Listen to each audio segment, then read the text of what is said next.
In the charged atmosphere at this time around the role of Muslims in America comes what is billed as the first major exhibition in the United States on the Quran.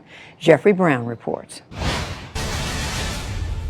This is one of the great highlights of the exhibition. It's a Quran from the early 14th century, from about 1330, signed by a great master. A holy book as a work of art. The Quran, sacred to some 1.6 billion Muslims around the world.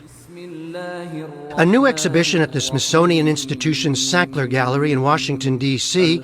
presents 68 of the most important and exquisite Qurans ever produced.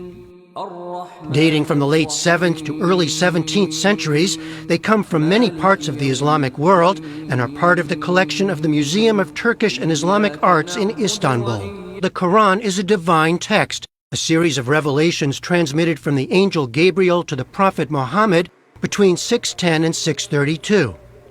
It includes references to earlier figures including Abraham, Moses, and Jesus. Maria Dekake teaches Islamic religious thought and history at George Mason University. Is that it often takes a form of direct address. So it will say sometimes, "Oh, you who believe." Sometimes it'll address all human beings, "Oh, humankind." It is a series of moral exhortations, exhortations to virtue. It includes many stories of prophets before the time of Muhammad. It's an attempt to grab the listener or grab the reader, to wake them up, to make them think about their life, about the world around them. Maria Dekake hopes it will shine a different kind of spotlight on Islam and the Quran. You will hear sometimes Islamophobic comments about Islam, and they'll say, well, you know, why would I want to know anything about this text? I see what kinds of things it produces, right? It produces people who behave in these violent ways or something like that.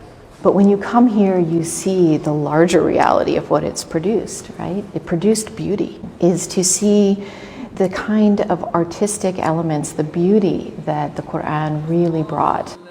From the Sackler Gallery in Washington, D.C., I'm Jeffrey Brown for the PBS NewsHour.